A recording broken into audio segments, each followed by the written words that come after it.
Fala pessoal, sejam muito bem-vindos aqui a mais um episódio da Let's Open Podcast, teu podcast favorito para falar de economia aberta, de inovação.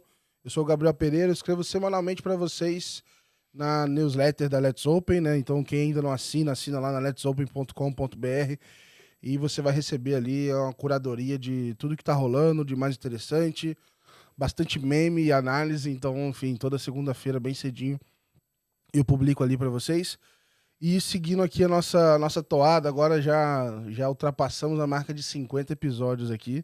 A gente continua conversando com gente de vários pontos diferentes do mercado. E hoje a gente está trazendo aqui o Rodrigo, da Fenasbac, aí, o cara famoso pra caramba, já conversou com a gente no FinTouch. E a conversa foi legal, então a ideia era hoje aprofundar, conhecer mais um pouco do Rodrigo. Obrigado, enfim, eu sei que você não é de São Paulo, não está morando em São Paulo, então é mais especial ainda. Obrigado por, enfim, arrumar um tempinho para vir participar aqui, Rodrigo. Pô, super feliz de estar aqui, a conversa lá no FinTouch foi ótima mesmo. Tava até brincando aqui, né? Conversa de mesa de bar, né, cara? A gente empolgou, assim, entre amigos, foi ótimo, fiquei super feliz. Boa.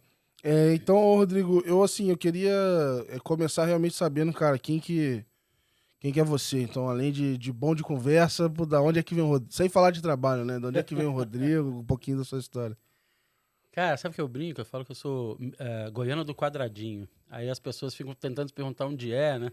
Eu falei, pô, olha o mapa, cara. Alguém desenhou um quadrado no meio do Goiás, eu nasci naquele quadrado.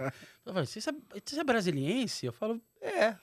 Caraca, aquilo é o Goiás, né? Então, eu sou nascido e criado em Brasília, pai mineiro do interior, mãe carioca. Um desenho bem típico brasiliense, assim. Essa coisa de referências muito diferentes, né? Então, você tem um pai mineiro do interior, nascido na fazenda. Reza a lenda, a vovó capinava, parou para ter papai e voltou a capinar, meu amigo. Caraca. É esse tipo, né, de história, assim. Meu avô paterno era caminhoneiro. Então, assim, é uma referência de terra, trabalho, esforço muito grande. Outra passagem assim, de família, assim, que a gente tem muito orgulho, mas quando você ouve, meu pai acho que foi uns 2 anos sem estudar em colégio público porque não tinha dinheiro por uniforme. Caraca, cara. Então, né, e a gente, né, classe média alta brasiliense, imagina. Né? E minha mãe, cariocona, filha de professor de universidade, vice-reitor de universidade, falava francês, jogava tênis, tinha motorista. Se encontra de mundos aí, sabe, né, essas coisas, assim, aí nasce a gente, né? Aí eles botam 4 filhos no mundo na primeira leva, aí nasce a gente, assim. Então eu sou de uma família bacana, formada em Brasília, mas vindo do meu pai interior, não. Dona Eusébia, para quem, né? Pessoal de Dona Eusébia, uma cidade que deve ter dobrado de tamanho nos últimos anos, está com 6 mil habitantes. Caraca. Cara, e é muito legal, né? E ao mesmo tempo, assim, uma mãe carioca, né? Aquela coisa que era anos dourados, Rio de Janeiro, nascida nessa época. E então a gente é essa amálgama, né? E com uma coisa bastante interessante na nossa vida, meu pai trabalhou quase a vida dele inteira na Embratel. Famosa Embratel, né? Empresa Brasileira de Telecomunicações. E em um momento ali na década de 80, cara, 82, eu acho, meu pai apareceu em casa dizendo, olha, eu comprei um computador para vocês. Aí, em 82, e era um PC500 da Prológica, e não era só um computador, era um computador com modem e acesso ao que seria a internet brasileira. Que isso, cara. Então a gente, né, eu sou um cara, eu tô fazendo... Pô, nessa época a linha de telefone já era uma briga pra ter, né? Você declarava a linha telefônica imposto de renda, porque era um ativo financeiro que você tinha. Mas então, imagina, eu tava com... Acho que foi mesmo, 81, 82. Eu tava com 9 para 10 anos de idade. Então eu tinha um computador pessoal em casa, eu tinha acesso ao que era uma internet, chama Projeto Ciranda, é a pré-internet brasileira. Eu brinco que eu tenho 40 anos de e-mail. Só pra você ver como eu odeio e-mail, né? A tecnologia mais antiga que eu conheço. Assim, aprendi a programar Basic na época, as coisas bem, bem bacanas. Monitor de fósforo verde, né? E toda a evolução a partir daí. Então, assim, 286, 386, 486, você tem computadores pessoais, né? Você sair de dar play numa fita cassete, escrever load, bater enter, sair, voltar 2 horas antes para jogar um joguinho de návida, fazer uma brincadeira. E aí a tecnologia sempre fez parte da nossa vida, muito cedo. E ao mesmo tempo, essa origem do meu pai de interior de Minas tinha uma coisa de fazenda, assim. Então, eu gosto de brincar dizendo que eu sou dublê de fazendeiro, porque é uma das coisas que eu mais gosto de fazer. Eu também gosto. Eu já contei aqui uma vez, eu sou técnico em agropecuária, cara. Isso aí, olha aí, cara. Isso aí. Eu sou... então vamos trocar título aqui. Eu sou barman formado pelo Senac. Aí, né? cara, eu já me enfiei também nas paradas. Isso aí. Quando eu tava fazendo 20 anos de idade, não sabia o que fazer, eu falei, bicho, se eu não sei o que fazer, eu vou pra Europa. Caraca, se eu vou pra Europa, eu vou trabalhar de barman. Aí eu e um amigo meu, um cara chamado Rodrigo Santana, gente boa demais. Aí fizemos o curso de barman no Senac, chegamos na Europa, rodamos na Europa, e ele falava inglês, alemão, javanês, o cara falava tudo, não falava nada. Chegamos na Europa, rodamos, cheguei na Inglaterra, falei, não, vou ficar na Inglaterra. Ele deu tchau, ele foi pra um lado, foi pro outro. E aí na Inglaterra eu saquei que eu era barman, mas não falava inglês. Então eu ia ter uma certa dificuldade de arrumar emprego, né? Cara. Mas é Por isso. Formagem é coragem pra se virar, cara. 19, 20 anos. E como é que era Brasília nessa época, assim? Cara, Brasília era uma cidade tão boa que a gente ia pra Goiânia. Não, assim, essa coisa alta adolescente de Brasília era isso. A gente pegava o carro e ia pra Goiânia pra conseguir conversar com o sexo oposto. Isso aí, porque em Brasília não funcionava muito, não. Mas, assim, de alguma forma geral, Brasília teve uma coisa de cidade interior deliciosa. Então, a gente brincava debaixo do bloco, né, descalço, short, camiseta para cima e para baixo. Né, mãe e pai soltam as crianças às 7h30, 8h da manhã, e às 11h30 começa a querer saber onde elas estavam. E estava tudo bem. Né, para almoçar. Então, eu cresci numa Brasília bastante interiorana, assim, bastante informação. A gente brincava em buracão de fundação de prédio, sabe? Descia todo mundo. Guerra de lama, aquela bagunça. Então, foi uma criação muito legal pra gente, eu acho. E vendo uma cidade crescer. Então, eu passei 11, 12 anos no Rio de Janeiro. Mas eu tenho um carinho por Brasília, eu tenho essa coisa de falar, essa árvore aí, aqui eu vi pequena. Essa banca de jornal persiste até hoje. Deve ter umas 3 bancas de jornais em Brasília, ou 4, que persistem, assim. Restaurante de 40 anos. Aqui em São Paulo as bancas, tô vendo tudo tabacaria. Isso. Ó, é um jeito, né? Mas então, é bacana, cara. Eu gosto. Eu gosto de Brasília até hoje, mas é uma super cidade. Cara, mas, né? Pra quem mora em São Paulo, tá tudo bem. Pra quem mora em São Paulo, eu diria que às vezes até viajar é mais barato. Enfim, dá no mesmo. E aí, você teve esse meio de tecnologia e no meio desse interior, assim, quando é que você começou a pensar em alguma coisa de carreira ou começar assim, por que eu vou fazer?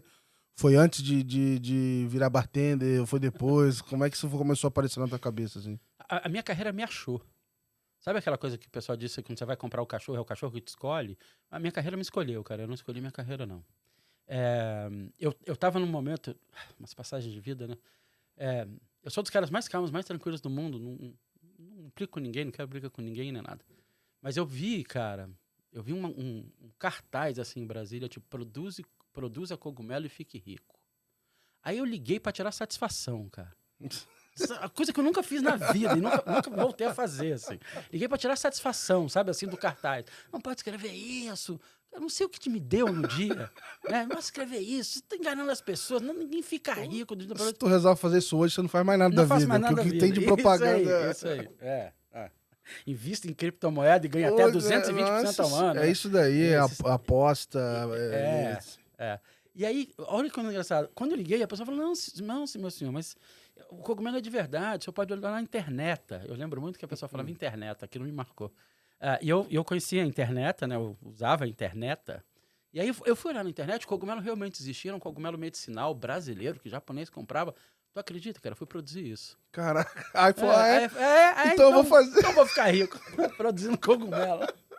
Aí fui produzir isso. A gente já fazia uma fazendinha, caraca, um sítio grande, uma fazenda pequena. Isso que a gente tem hoje. Sempre teve. E aí eu fui produzir cogumelo. Mas tu chegou em casa aí, pai, tô com a ideia maneira. Vou produzir cogumelo. E eu já tinha antes disso, eu tinha uma sequência de aberturas e fechamentos de empresa. Então, eu tinha aberto empresa de peças de computador, vai. Aham. Tinha aberto empresa de treinamento em computador também, treinamento de sistemas, assim. Então, Aham. mas, o Windows 11, rede ponto a ponto, sabe? Esse tipo de coisa. Cacete. Windows 11, ó, Windows 3.11, 3.1, 3.11, DOS 2.0, assim. Tinha rede Novell. Para quem tem mais, né, quem tem barba branca, vocês tinham uma coisa Cara, chamada rede eu Novell. lembro do Windows 98 pra frente, assim. Então, é uma diferença de gerações bonita, nossa. Mas é isso, então, essa época, então, ia muito... Uma sensação muito de autonomia, eu queria ganhar dinheiro desde sempre, eu queria ser financeiramente independente desde os 6. Uhum. Assim, eu lembro claramente aos 6 anos de idade, Guardava 7 anos umas de idade. moedinhas ali. Guardava, pedia para comprar pão. Quando minha mãe pedia, alguém tinha que comprar pão, eu pedia para ficar com troco.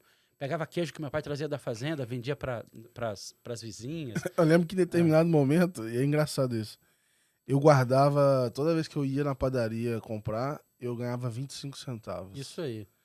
Em algum momento eu falei, cara, eu não vou ganhar dinheiro com isso aqui. Eu parava de comprar pão. Eu juntava esse dinheiro, comprava... Na minha época tinha uma coisa chamada menudos. Né, uma boy band né, latina, assim. Eu comprava revista, dessas revistas de menina, recortava a cara dos caras do menudo, fazia broche do menudo e vendia no colégio. Que assim. isso, cara. Eu tinha essa sensação. Então, eu tinha essa coisa de empreendedor serial, que fica bonito falar assim, né? Eu tinha essa coisa de empreendedor serial, e ela foi até o momento de eu produzir cogumelo, eu estava produzindo cogumelo, e aí eu esbarrei com uma empresa de consultoria, por causa de um amigo meu, uma empresa de consultoria carioca, e o dono chamou o meu amigo para trabalhar, o meu amigo negou, mas disse que eu pensava muito parecido com ele. O dono, que é um cara interessantíssimo, doido, interessantíssimo, ligou para mim sem nunca me conhecer, dizendo, olha, conversei com um amigo seu, ele disse vocês pensam parecido, eu tenho uma empresa de consultoria aqui no Rio, tô indo para Brasília, não quer conversar? E eu não nego conversa, né? Eu aprendi com meu pai, que é mineiro, assim. Já tá aqui, já eu não nego conversa, cara. Copo d'água, conversa sem a do Wi-Fi, né? Você não pode negar essas coisas. E aí, fui conversar, e aí, por isso que eu falo que minha carreira que me achou. Quando eu fui conversar com o Edmur Sayane, ele falou assim, cara, você é consultor, você passou já... com 27 anos, 28 de idade, você passou em tanto segmento, tanto perrengue, errou tantas vezes. Tipo o livro do Chico Anísio sobre casamento, quando ele estava no sexto. Amigo, né, eu garantido errei 5, deixa eu tentar contribuir para quem não errou nenhuma vez. E aí eu virei consultor de gestão, especialmente na área de desenho estratégico, diferenciação, e comecei a fazer esse trabalho no Rio, uma empresa focada em varejo, mas que a indústria bancava, então a gente tinha trabalho... começou uns namoros com o setor financeiro. Trabalho para Redcar, trabalho para Losango, né, mas trabalho para Coca-Cola, alguns trabalhos bacanas, trabalho para Essilor, a indústria que faz as lentes Varilux é famosa, então eu fiz um monte de trabalho ali e virei um cara, então, de gestão, assim, sabe? Eu virei um cara de gestão estratégica, velho. E toquei isso. E fui tocando isso até o momento de voltar para o mercado financeiro, me aproximar com o mercado financeiro com a Fenasbac há uns 8 anos atrás. Legal. E aí, falando de Fenasbac, cara, o que é a Fenasbac e, assim, desde quando ela existe... Eu, particularmente, fui ter contato por agora, assim, sabe? O nome Fenasbac, etc. Então, eu queria saber um pouco, assim, cara, o que é e como é que você tem contato com isso? Você estava no Rio, tinha voltado já para Brasília? Como é que foi isso? A Fenasbac é ótima, assim, porque realmente a Fenasbac é a Federação Nacional das Associações dos Servidores do Banco Central. E aí não disse nada ainda, né? Não, mas você já pensou, Bacen, tá perto do Bacen. Tá perto do Bacen, a gente tá perto do Bacen. De alguma forma a gente tá perto do Bacen. A Fenasbac, o Bacen tem uma criação muito recente, historicamente, né? Assim, o órgão regulador bancário, né? Financeiro, tem mais gente, tem o CVM, tem o SUSEP, mas esse órgão regulador, ele é relativamente novo, ele é 65, né? Por 65, 66. E aí, quando você cria esse órgão, você traz pessoas de várias outras organizações, outras instituições, e aí você nasce do dia para a noite com o Banco Central, onde as pessoas nem se conhecem. Elas nunca trabalharam juntas antes de verdade. E aí você funda uma associação de servidores, no primeiro ano do Bacen. E essa associação de servidores, a ASBAC, ela começa assim para congregar as pessoas, para unir as pessoas, para jantar, clube, comemoração, e garantir que essas pessoas tenham um convívio entre elas. Então, isso no Rio de Janeiro. O que acontece é que o Banco Central vai criando regionais ou presenças regionais. Então, São Paulo tem um Banco Central, né? Rio de Janeiro tem um Banco Central, Brasília tem um Banco Central, Porto Alegre, Belém, Belo Horizonte, Recife. E isso ao longo dos anos também foi aumentando a quantidade de servidores. E aumentando também, né? a quantidade de servidores, aí cada cidade passa a ter uma ASBAC, uma associação. Em algum momento, a associação original vira associação nacional. Em algum momento, a associação nacional vira a federação das associações. Então, esse é o nosso histórico. É só para ter uma ordem de grandeza. A gente está falando de quantos servidores, sei lá. O Banco Central já chegou a ter 9 mil servidores, eu acho. Hoje ele tem 3.700. Você tem Collor, né? Se você tem da redemocratização para cá, e acho que Collor para cá, você tem esse ajuste, né? Essa coisa de Estado mais enxuto, que né, eu sou super a favor de um Estado eficiente, enxuto, diga-se de passagem, né? Eficiente primeiro, enxuto como possível consequência de você conseguir organizar o Estado. E você tem essa ideia de que você não... Inclusive com o uso de tecnologia para supervisão, para subtech, para regtech, né? Tem um monte de empresa, né? Fintechs categorizadas aí, que ajudam esse processo de supervisão e regulação, e a tecnologia ajuda. Então, hoje o Banco Central usa reconhecimento de Natural Language Processing, né? Ele para parte da documentação vai ser lida por uma máquina, né? Fazer o processo. E ele tem pesquisa nisso. Mas você tem hoje então, mais ou menos isso. A FENASBAC, somado com todas as associações, a gente tem mais de 4.200 associados. Então, a gente tem mais associado que tem servidor no Banco Central. Porque a gente tem os aposentados. Isso que eu ia perguntar agora, de onde? Isso, a gente tem os aposentados e a gente tem alguns associados que a gente chama de frequentadores, porque a gente tem clube. Então, alguns são familiares, né? Acaba o filho de um servidor acaba frequentando um clube e a gente tem esse grupo de servidores além do Banco Central, aposentados e familiares. Então, a gente tem mais ou menos isso. Acho que a gente deve ter aí umas... somadas as BACs Federação, a gente deve ter umas 200 colaboradores na organização. E uma relação muito próxima do Banco Central, porque a gente é formado por servidores do Banco Central para os servidores do Banco Central. Desde o começo, a ideia era uma ideia de unir, né, os servidores, mas isso foi evoluindo. Mas assim, por exemplo, porque eu sei muito de um lado de inovação que vocês atuam, mas assim, quais são os outros papéis? Assim, você também participa, sei lá, quando teve a greve dos servidores, vocês têm algum tipo de relação nessa parte? Não. É assim, não, a gente existe um sindicato dos servidores, né, a gente não tem, e a gente não é uma associação representativa de classe, né? Então a gente não tem papel. A gente tem umas coisas engraçadas, assim, que pouca gente sabe. A gente tem empréstimo para servidor do Banco Central. Caraca. Dos primeiros produtos, logo na década de 60, que era uma sensação de que um servidor do Banco Central, na década de 60, era outro mundo, né? Na década de 60, de um órgão recém-criado, poderia causar algum tipo de embaraço, sabe? Ele entrar num banco e dizer, olha, eu gostaria de um empréstimo. É mesmo? Onde o senhor trabalha? Onde a senhora trabalha? Eu trabalho no Banco Central. Porra, ferrou, então. Né? Então, essa sensação, isso foi... Aliás, é até bom, né? É sinal de que tá vindo aqui pegar, né? Isso, mas essa sensação na década de 60, com um órgão recém-criado, o pessoal achou que iam ter um saneamento, a gente fez um mútuo, tem dinheiro para servidor do Banco Central até hoje lá, e eles não pegam, deixa eu dizer logo, eles não pegam. Aí fala, então você tem que ter uma areazinha de crédito ali. A gente tem uma areazinha de crédito. A gente tem uma areazinha de crédito. Caraca, aí a gente tem essas coisas, a gente tem consórcio. Pô, às vezes faz sentido fazer um financiamentozinho ali. Faz. Não, e umas taxas, o nosso consórcio era 5% até ano passado de taxa de administração, agora tá 7%. Sabe, para servidor do Banco Central, não adianta ligar, passar mensagem para lá, né, para servidores familiares do Banco Central. Então, a gente tem esse tipo de coisa. A gente é uma instituição sem fins lucrativos, né? Então, a gente tem esse tipo de serviço, vai lá, financeiro vinculado. A gente sempre teve seguro de vida, sabe? A gente tem esses pacotes para os servidores. E tem clube. E clube na NEC... E o clube é espalhado no Brasil ou no Brasil, só na sede? Mas a gente tem um clube no Rio de Janeiro, em Comari. Do lado da Granja Comari. Do lado da Granja Comari. Cara, uma delícia. Caraca. A gente tem clube em São Paulo, tem clube em Brasília. O clube em Brasília fica no lago. Na beira do lago, assim. Ele é gigante. Caraca, é muito legal. Então, a gente tem alguns clubes, a gente tem alguns serviços. E isso muito focado para o servidor.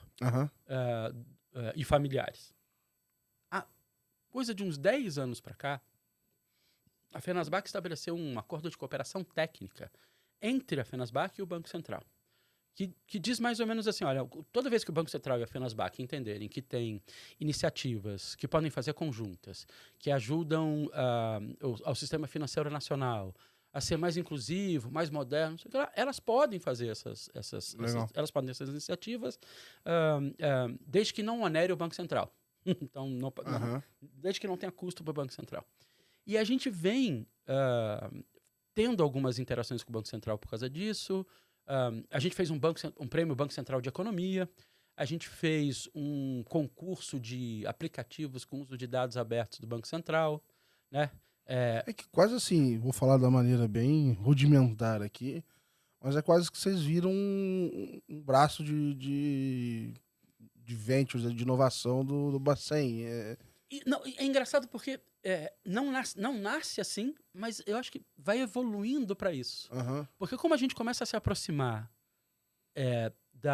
vamos lá, hoje chamado agenda da BC Hash, né, do que o Banco Central declara, fora a estabilidade financeira, poder de compra, o Banco Central tem uma agenda pública, que era chamada na época do Ilan Agenda BC+, com o Roberto Campos virou a Agenda BC, que ele diz, olha, eu tenho dimensões de atuação que impactam a sociedade. Hoje competitividade. Então, eu falo, o Banco Central está preocupado com a competitividade do setor financeiro.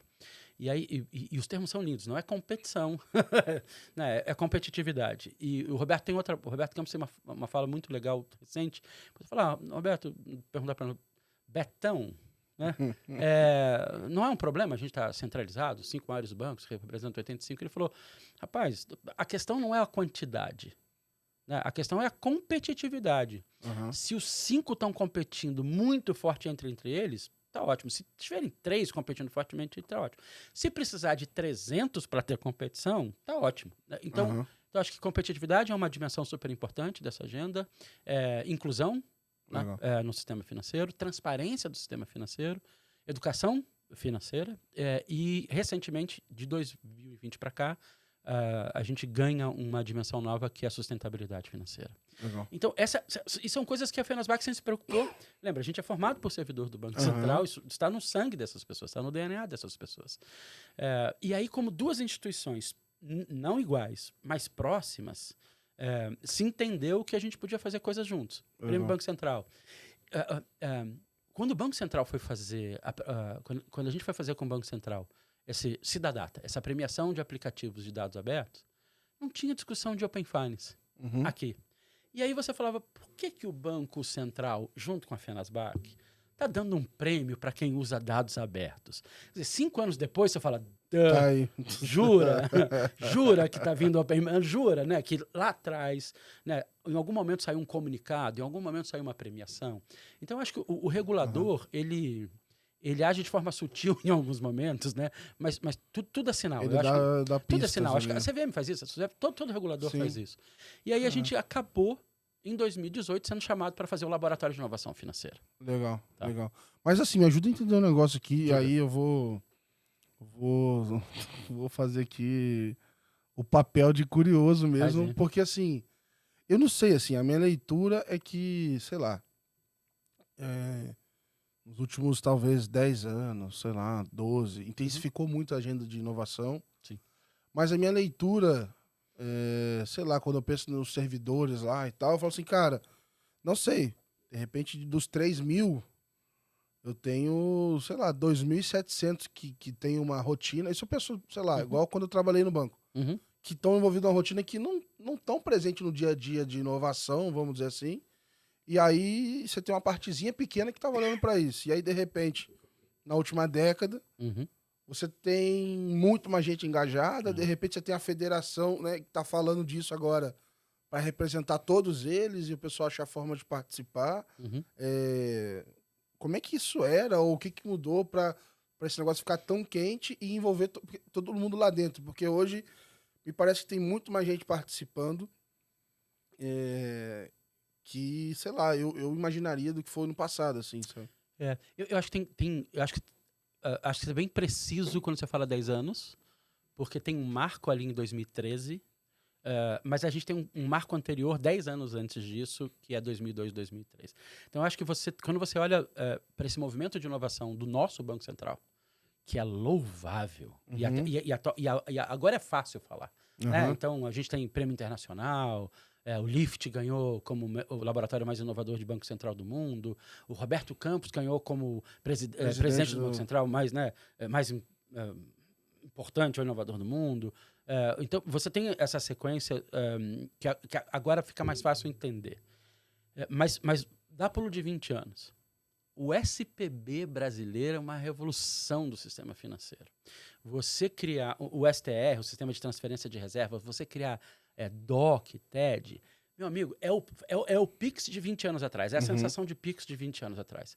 Né? Então, você passar a ter esse documento de compensação e depois você passar para a TED, a transferência eletrônica, né, desses fundos, isso há 20 anos atrás, é assustador. Eu lembro, nessa época que eu era barman, né, que eu fui para a Europa e a minha sensação era que o sistema financeiro europeu era vergonhoso. Era isso, assim, era vergonhoso, perto do nosso.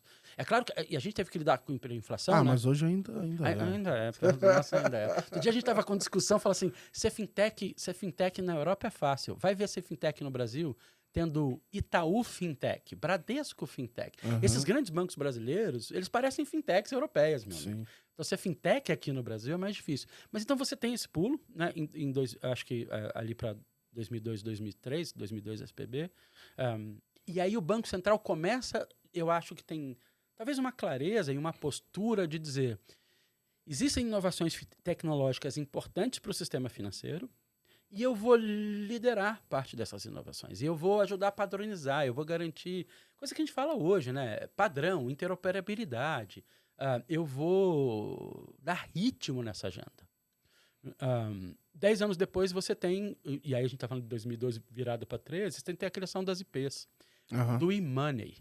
Eu tenho muita curiosidade assim, de entender, e aí, enfim, eu ainda quero fazer esse papo com o pessoal do Banco Central, assim, até culturalmente, assim, porque, pô, tipo assim, é uma organização que, beleza, tem lá a sua idade, né? E todo mundo precisou fazer uma transformação, quando eu penso no mercado, de digital, de entender inovação, de pensar diferente, etc. E queria tentar entender um pouco mais desse lado, assim, putz, beleza, a gente criou lá o SPB, beleza, botamos um produto novo, muito bom aqui no ar, depois tem o marco, né, em 2013 aqui, mais ou menos. Isso. Mas assim, putz, o quanto que vem de, cara, é uma equipe específica que deu uma canetada aí mesmo, botou o mercado pra se mexer, ou quanto esse negócio tá fervendo, uma hora dessa tem um monte de gente lá falando de maluquice lá dentro. Tá fervendo. O Banco Central é um lugar que ferve. Pensou em ferveção, pensa no Banco Central. Ferve porque eu acho que é um servidor muito engajado. É um servidor muito orgulhoso do papel que ele tem na sociedade, é um servidor muito engajado. A gente frequentava, né, os corredores do Banco Central. Agora não frequenta porque, mesmo pós-pandemia, né, as pessoas continuam muito home office. Mas tem uma coisa, vou fazer uma... Não é nenhuma indiscrição, mas é uma anedota aqui. Você tem, em alguns andares do Banco Central, máquinas de café expresso, que os servidores levam o café em grãos, e fica uma confraria, sabe assim, das pessoas levando o café em grão e dizendo, ó, tá aqui o café, corta o café, pendura num painel, todo mundo classifica o café, aí o pessoal brinca, café é melhor e pior. E essa é uma coisa, café é das coisas mais importantes para a inovação, né? Sim, sim. A conversa de conversor... É uma dor do home office. Isso aí, é isso aí. Então, essa história de você ter tempo para conversar com as pessoas e entender o que cada um está fazendo... Cara, a área de negócios do Banco Central envolvida no Pix, no Open Finance desde o começo, a área de negócio. Legal. A área de tecnologia desde o começo. A área está dentro da DIRAD hoje, com a diretora Carolina, mas você tem... e não é só a área de regulação ou de normas. Então, você tem essa sensação do Banco Central, eu vou chamar de squad mesmo, sabe? Você tem muita gente de áreas diferentes para desenhar um produto e tem no Banco Central uma visão de sociedade. E essa é uma outra coisa que tem que, acho que ficar clara para as pessoas. É um órgão que está discutindo sociedade. Né? Ele está discutindo qual sociedade a gente quer ter daqui a 10, 20 anos. Então, você na década de 80 estava discutindo qual sociedade a gente quer ter em 2000, na virada do milênio. Você estava discutindo ali que sociedade a gente quer ter, né, em 2020, 2030, e agora a gente está discutindo que sociedade a gente quer ter em 2050. E aí você tem o paradoxo do regulador, né? Que é garantir uma infraestrutura segura que a gente tem hoje, mas que ela não fique presa no tempo e ela mude o suficiente para essa sociedade nova. Então, de novo, Roberto Campos tem uma fala a dizer, eu não estou regulando para o presente, eu estou regulando para o futuro. Então, as IPs em 2013 parecia SMS em tijolão. Sim. Né? Você fala, se isso não vai funcionar, eu tenho que trecar uma tecla 4 vezes para escolher uma letra. Fala, meu amigo, aguarda. Então, quando você desenha um IP em 2013, diz, olha, eu vou ter uma instituição financeira completamente digital, eu estou inaugurando e-money no Brasil, né? O dinheiro eletrônico. Aí tu fala, pô, os caras são doidos, né? São doidos. Que pra mim é um pouco do... Depois a gente vai falar do CBDC, mas pra mim é um pouco da mesma sensação. Você fala, cara, essa porra é pra agora? Não é pra agora. Isso aí não é pra agora. Não é pra agora. Isso parece metrô em São Paulo. Não é para agora, amigo. E não é, o diferente é que não é bem para... Às vezes é bem para depois. Eu tô falando da década de 70, eu acho. Então, essa sensação de que quando você começa a construir, você fala, não é para agora, cara. Eu tô falando dessa coisa de SMS, cara. Eu tive, nessa minha vida de consultor, eu tive na época da TIM. A TIM tava lançando um serviço e lojas. Ninguém vai lembrar disso. Chamava Blá. Blá era uma loja da TIM baseado na ideia de que as pessoas iam mandar muito mais mensagens do que falar pelo telefone. E era tijolão com aquela teclinha de várias vezes. E é isso, a experiência no começo é ruim. Então, a ideia de você desenhar uma IP em 2013, ela ficou desapercebida há 5 anos, 6 anos. Né? Mas era uma ideia de dizer, eu vou ter comércio eletrônico. Se eu tenho comércio eletrônico, eu preciso de dinheiro eletrônico. Se eu preciso de dinheiro eletrônico, eu preciso de conta eletrônica. Se eu preciso de conta eletrônica, então calma aí, então deixa eu fazer, né, uma instituição financeira que não precisa ter presença física, não precisa ter agência. Eu vou carregava dinheiro com boleto, era feio a coisa, né? Era feio no começo essa coisa. Mas aí quando você olha, você pisca e 6 anos depois, 7 anos depois, você tem umas 600, 700 fintechs no Brasil. Tem desenho regulatório, você está dizendo que até no começo era até 500 milhões de anos você não precisava da autorização de funcionamento. E aí você abre para o mercado. O pessoal abre, aí às vezes você não precisa nem ser isso, porque você vai lá e tem um white label e me faz uma conta gráfica aí, não sei o que lá. Exatamente. E, cara, eu vou ter banco. Você vai ter banco? Eu falei, eu vou ter banco. Porque tem alguém me entregando a conta gráfica, tem alguém fazendo isso, né? E eu consigo tentar conversar com uma determinada população, ofertar um produto para uma determinada população, com um conhecimento, obviamente, menor, com uma barreira de entrada menor, e testar esse funcionamento. E um nicho, né? Hoje em dia eu vejo, assim, já vi cartão para um determinado tipo de, sei lá, uma religião, sei lá. Eu já vi de time, já vi de... Teve até, inclusive, o Girabank lá do Carlinhos Maia, lá que meu irmão lotou de gente usando o negócio do cara lá e tal. Isso. Enfim, estão surgindo vários de nicho, assim. A gente tá com um projeto, na nossa aceleração, que a gente tem uma aceleração fora do Banco Central, a Prefic é para gig economy, para entregador, né? Sim. Né? E tem mais do que a Prefic, mas ela é uma delas, assim, de você dizer, olha, eu estou tentando fazer um banco para os entregadores, para os motoristas de aplicativo, né? E aí você fala... E isso funciona? Ué, isso pode funcionar.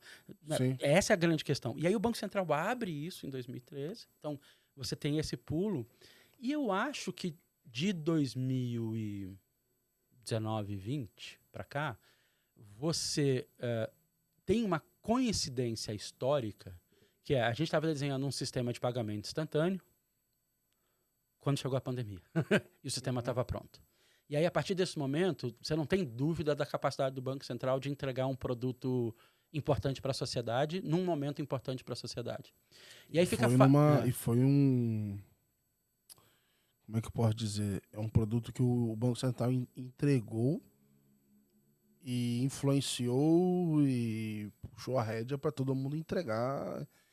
Na minha visão, assim, acho que foi um dos maiores. Até aquele momento, foi um dos maiores com prazo mais curto para o mercado inteiro fazer o rollout. Assim. Foi mesmo. O mercado de cabelo em pé, que ainda tinha cabelo. Sim. Uma agenda desafiadora. Arrancando tarifa de todo mundo do dia para noite. E dizendo que a chave de pagamento instantâneo, desse novo meio de pagamento que era instantâneo, a chave era ele ser 100% inclusivo para toda a sociedade, não está na mão de 1 ou 2 ou 5 grupos, e para isso o Banco Central ia ter que assumir alguns papéis, que o Banco Central brasileiro foi o único a assumir. O DICT, o Diretório das Contas Transacionais, é o único banco central no mundo que botou DICT para dentro. Dizendo, não, eu vou bater no peito, eu vou botar o DICT para dentro, a chave aqui, a troca de chave pelo... A chave é o apelido, né? Então, os dados estão aqui de verdade. Para garantir essa agenda. E a gente tem culpa no cartório. Deixa eu já avisar para as instituições financeiras que querem matar o Banco Central, aproveita para matar a Fenasbac junto. Em 2018, no nosso primeiro Lift Lab, a gente viu uns 3 projetos, 2018, muito profundos de pagamento instantâneo. Um deles chamado Sistema Financeiro Digital. Estava Cicobi, Banco do Brasil, Banrisul e Caixa fazendo pagamento instantâneo. Ele é no meio do caminho. Ele é uma CBDC de atacado com Pix, na época, usando blockchain. Na época, é isso. E não só isso. Então, a gente viu validação de chave, identidade financeiras diferenciadas. Então, você tinha um Banco Central... Eu ia falar que nesse período a gente também tinha, nesse momento, inspiração, sei lá, do UPI da Índia. Tinha UPI da Índia. Instantâneo que estava funcionando em outros lugares. Isso aí. Né? E aí a gente estava procurando a nossa versão. E aí em 2018, no primeiro lab, pelo menos 3 projetos, acho que se não foram 4 projetos, com muita cara de pagamento instantâneo. E que quando você teve o Banco Central entendendo a tecnologia, validando a tecnologia, entendendo a segurança, a cibersegurança, o processo de autenticação, eles olharam para dentro e falaram assim, acelera. Acelera, porque... eu já enxerguei as soluções tecnológicas que o mercado pode dar. E aí é gostoso você participar disso. E é interessante você ver a postura do regulador, porque assim, uma coisa é eu perguntar para você, instituição financeira, Gabriel, você é uma instituição financeira agora. Gabriel, você acha que dá tempo de fazer pagamento instantâneo em 2 anos? Não dá. Você está dizendo, cara, eu vou morrer se eu precisar fazer isso em 2 anos. Né? Eu preciso botar uma equipe, né, exclusiva, você vai me dar super dor de cabeça, eu tenho um sistema legado, né, eu vou ter que agora rodar, minha preocupação de rodar 24/7, como é que eu vou integrar? Ok. Isso equilibrado com a minha agenda de coisas que eu estou fazendo. Que você precisa fazer geradoras de receita. Eu prometi para meus acionistas aqui que eu ia entregar esse ano. Isso aí. E aí você tem uma visão parcial da sociedade. A sua visão é quem são suas partes interessadas, né, da sua instituição financeira. Os seus clientes e os seus acionistas. Tá bom, isso é uma parte da sociedade. O Banco Central fala, não, a sociedade é maior que isso. E quando ele viu, né, que tecnologicamente, do ponto de vista de segurança, as soluções estavam prontas, elas precisavam de esforço, mas prontas. Aí, como diz um amigo meu, ele bateu o tambor mais rápido do que todo mundo e botou a data. E hoje virou carnaval esse tambor aí. E hoje está todo mundo feliz. E hoje todo mundo é pai do Pix, hoje todo mundo é mãe do Pix, todo mundo estava lá desde o começo, todo mundo apoiava, né? Todo mundo. Não estou falando, né, ninguém específico, todo mundo. Mas deu trabalho. Eu falo assim, você comentou algumas vezes aí do Lift. Aí eu queria entender o seguinte, voltando lá atrás, quando você falou assim, do momento de cooperação entre o Bacen e Fenasbac, sem onerar o Bacen, e até virar um laboratório. Como é que foi esse meio do caminho? E até perguntar o seguinte, assim, cara, como é que você entra nessa federação que, sei lá, em algum momento cuidava do bem-estar da Uhum. galera, e do nada, estamos fazendo laboratório, vambora, e é loucura, e tipo assim, pô, Boa. enfim, existe uma estratégia por trás, tem uma parte, né, enfim, como é que Sim. sai disso, assim, cara? Ah, boa. É, tem umas coisas interessantes aí. O Banco Central tinha feito visita técnica na Europa e no Reino Unido especificamente, e eles viram o FCA em inglês com uma iniciativa chamada FinTech Accelerator. Então, o Financial Conduct Authority, em inglês, diz, olha, eu tenho uma aceleradora de fintechs aqui. E aí, eles voltaram com essa sensação de que o Banco Central podia ter uma iniciativa parecida com aquela. 2 passos antes. 2008 para cá, o mundo é outro. Né? A ideia de que o sistema financeiro é conectado num nível sistêmico assustador que a gente não imaginava antes. E que um erro de acompanhamento regulatório, né? de uma inovação financeira de CDOs colateralizados, né? Com hipotecas americanas. Todo mundo ficava rico, milionário, isso era bom para a sociedade. E quando você viu, ninguém estava enxergando isso de verdade. A gente quase quebra o mundo. Os reguladores pularam, né, de novo na piscina e disseram, olha, a gente tem que estar aqui, né, se vocês estão brincando na piscina, a gente tem que estar na piscina. Ao mesmo tempo, a postura do regulador é dizer, eu não posso travar a inovação. Eu tenho que garantir que a inovação seja boa para a sociedade. Então, essa é a complexidade do regulador. Eu não posso travar, né, ao mesmo tempo eu tenho que garantir que seja boa. Então, 2008 para cá, acho que a gente tem um papel muito diferente dos reguladores, especialmente os reguladores financeiros. E você já tinha 2 cartas, já tinha um entendimento de 2 cartas que o regulador podia jogar. Uma que é um Innovation Hub, a Fintech Accelerator da FCA, e o outro o Sandbox regulatório. Mas o Sandbox regulatório é uma carta mais pesada, é uma carta mais complexa. Você vai flexibilizar a regulação para operação de mercado, o processo de seleção tem que ser mais cuidadoso, as pessoas vão ter acesso ao sistema financeiro, ao sistema do Banco Central, mesmo você limitando o uso, quem pode usar ou não, né, as pessoas estão botando dinheiro de verdade na brincadeira. Sim. E aí, então você tinha o Banco Central já estava estudando uma ideia de um Innovation Hub, vai para a Inglaterra, vê a Fintech Accelerator, volta para o Brasil dizendo, a gente tem que fazer uma Fintech Accelerator. Só tem uma questão, a regulação não é inglesa, a sociedade não é inglesa. Como é que a gente faz? E aí a gente é chamado para ter essa discussão. Porque como a gente já estava fazendo alguns projetos mais interessantes com o Banco Central, o próprio as premiações que você falou já estavam rolando. Já estavam rolando. E aí o Banco Central, acho que a Fenasbac entendeu o que ela podia fazer e começar a se especializar e entender um pouco mais. Jogou a carreira, então, escolheram ela. E aí eu tava lá, rapaz, e eu tava na Fenasbac nessa época, e o Paulo Stein, que é o presidente da Fenasbac até hoje, voltou dessa reunião dizendo, o Banco Central perguntou se a gente não quer fazer o desenho de um laboratório de inovação financeira junto com eles. Eu quase morri do coração nessa. Você imagina. Eu literalmente gritava, meu amigo. Falei, amanhã, agora, vamos voltar agora, liga lá. E o presidente falou, calma. Eu falei, não, agora, volta agora. Vai até assustar ele, vão até repensar. Vão até repensar, você tá empolgado demais. Eu falei, não. E essa é a ideia. E aí você pergunta do desenho estratégico. A Fenasbac tem, nos últimos 10 anos, repensado o papel dela na sociedade. E como é que ela ajuda... Porque os servidores estão congregados, os servidores já se entendem, né? 40, 50 anos depois, 60 anos depois da fundação, né? Isso já é um órgão estável. Então, não é mais isso que a gente tem que fazer já há muito tempo. Então, a gente tem, na Fenasbac, algumas iniciativas bastante interessantes com o mercado financeiro, algumas para cooperativismo de crédito, algumas levando a ideia de inovação com propósito para cooperativas de crédito. A gente se aproxima muito do cooperativismo de crédito por essa ideia de impacto social. Então, a gente já tinha algumas dessas ações. E o Banco Central acho que foi entendendo uma capacidade nossa de entrega e de pensamento similar e de ideia de sociedade parecida, de alinhamento com as agendas. Né? A gente tinha agendas parecidas. E foi mais ou menos nessa época, um pouquinho antes. Eu entrei na Fenasbac um pouquinho antes. Eu não sou um servidor do Banco Central, nunca fui. Não digo nunca serei, porque essa vida, né? Para quem já soube barman, né? Você não pode falar mais nada. Eu ia perguntar isso no final, mas já vou aproveitar agora. E se você não foi, nunca... Como é que tu foi parar lá? Porque imagina assim, você chega lá, tu assume uma posição importante...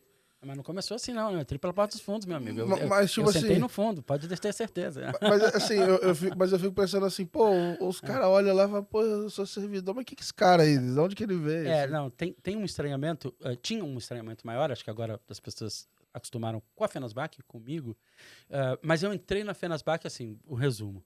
A Fenasbac tem um dos braços da Fenasbac, chama Instituto Fenasbac. Ele tem uma pegada de consultoria, capacitação, projetos para a instituição financeira, mais especificamente para as cooperativas de crédito.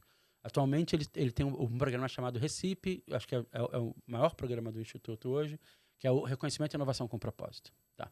Há 7 anos atrás, 8 anos atrás, eu tinha a minha empresa de consultoria, eu conheci a diretora executiva do Instituto, chamada Lucila Simão, e conversa vai, conversa vem.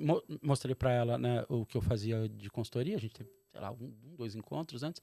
Mostrei algumas coisas que eu fazia de consultoria. A gente ficou nessa, falou, quem sabe um dia a gente não faz um trabalho conjunto.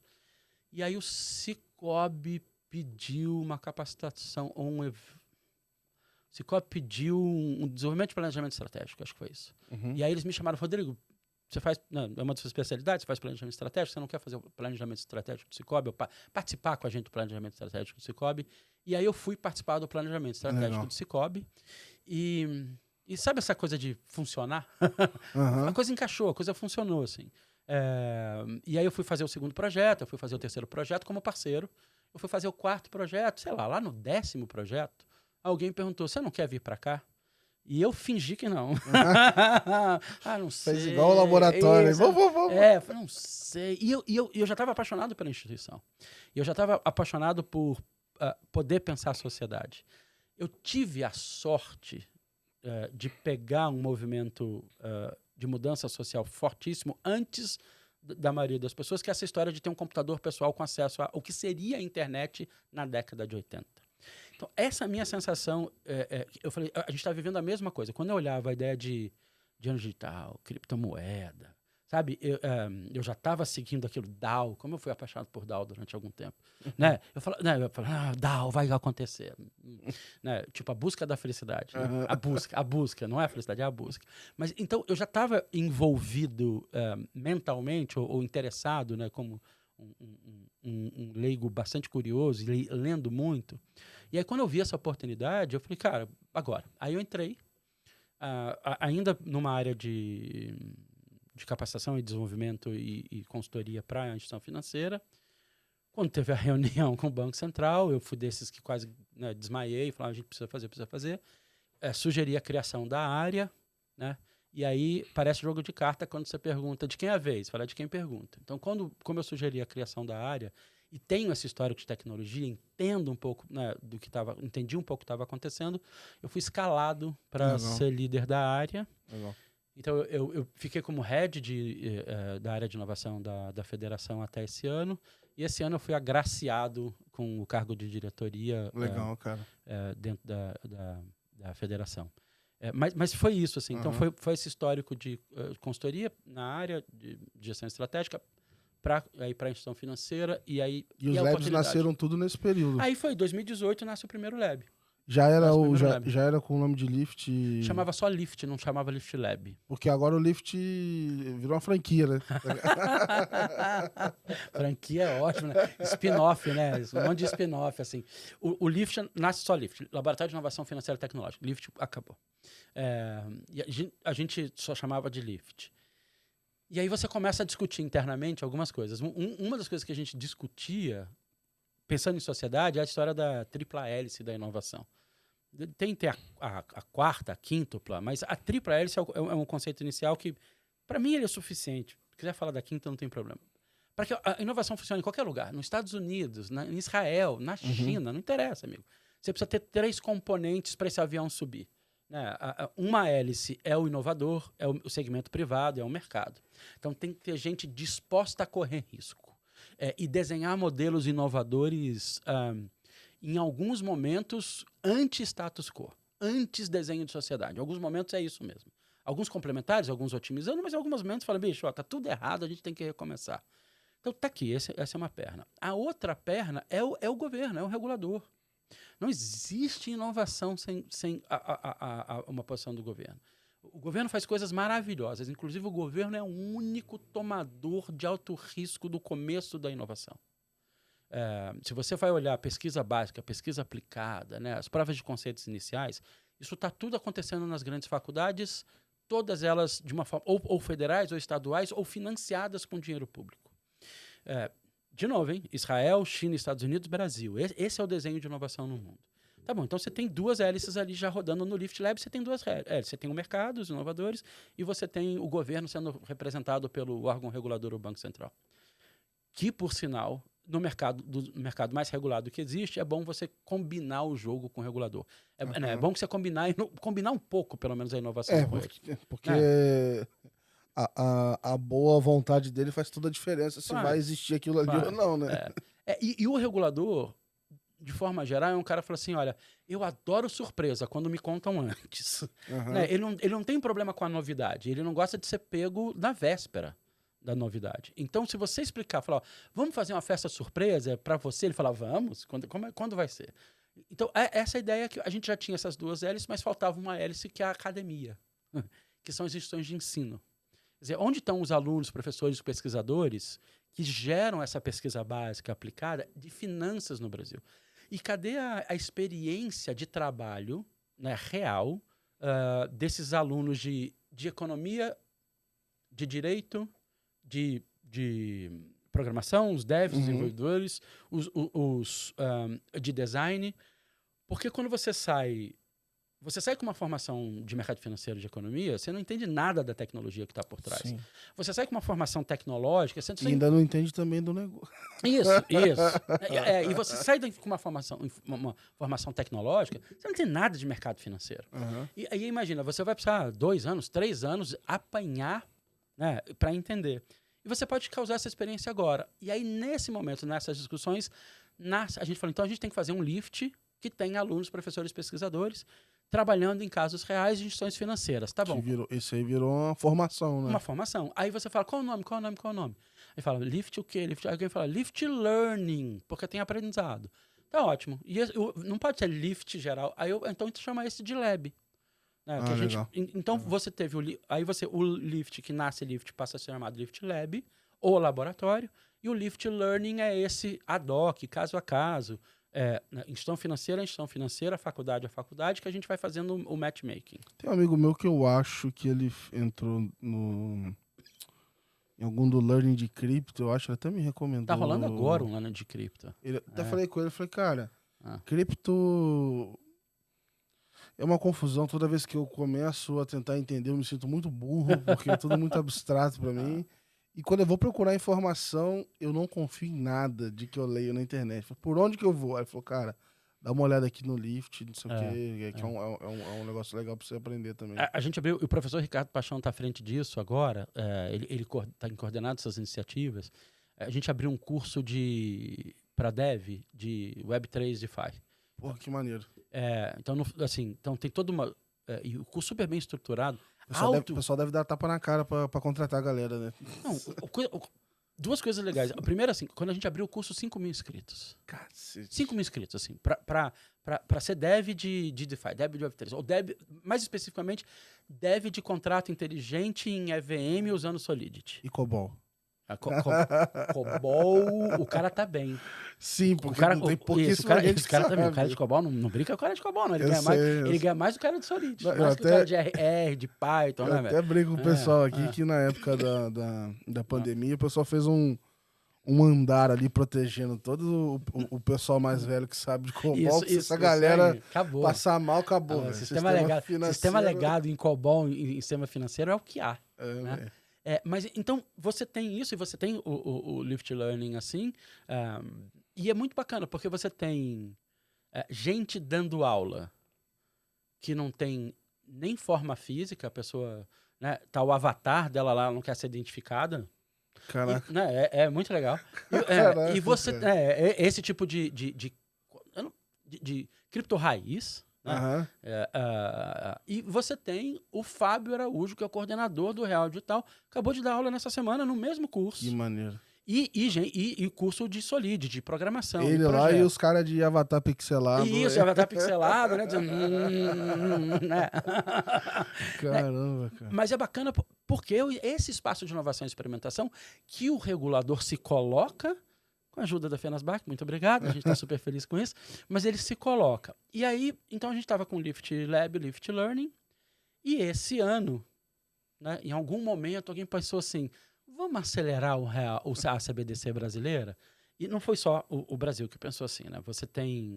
Eu acho que você tem... Quem botou fogo no parquinho foi o Zuckerberg, na hora que falou que ia fazer o DIM, né? A moeda digital a moeda digital transfronteiriça de 2 bilhões de pessoas. E que ia pegar Face, Instagram, Isso, WhatsApp, botava todo mundo para dentro e você ia passar a trocar dinheiro com qualquer pessoa no mundo sem uma discussão de jurisdição. Por um lado, você fala que, nossa, que felicidade, né? Eu mando dinheiro para quem eu quiser, a hora que eu quiser e não tem nenhuma barreira. Que felicidade. Por outro lado, você fala, meu amigo, escala isso, né? E qual a função do Estado-nação? E como é que a gente impede os usos menos benéficos para a sociedade? Inclusive, sem moeda já não tá fácil controlar o que acontece. Por ali, né? Os limites.